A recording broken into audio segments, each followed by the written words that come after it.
Y sigamos bailando, sigamos disfrutando, por supuesto, de este gran aniversario. Vamos, el oro, ahí está el maestro, por supuesto, disfrutando este día tan importante que es para él, con su gente, con su público querido, que hoy lo acompaña. Y el día 26 de enero del próximo año, Cebolla. Daniel Vilca, Vitero. Y el día 26 de enero, amigos, no se olviden el aniversario de los hermanos Aybar, en el local Guantanamo, acá abajito nomás. Estarán con nosotros Porfirio Aybar, los Apus, los hermanos Aybar, Nancy Manchego y Celaje de Andahuaylas, no se olviden. Gracias, amigos, nos vemos mucho. Gracias, amigos. A nuestro amigo de Voces de Oro, gracias. Y nosotros nos vamos, gracias. Nos vamos, gracias. Saltamos arriba, saltamos arriba, saltamos arriba. Eso sí.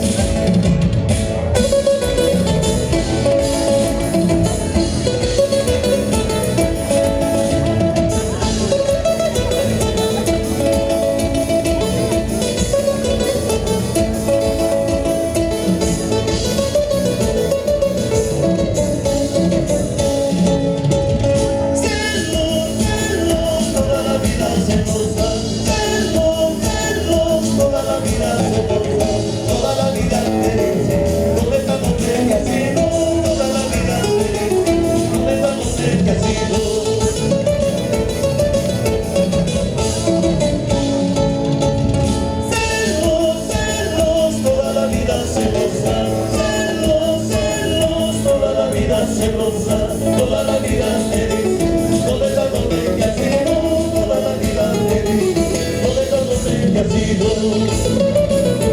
¿Y dónde está la gente más alegre? Vamos que está así, vamos que está así. Chela, chela, chela, chela. Ya está el chico final.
traicionera, a las cholas traicioneras.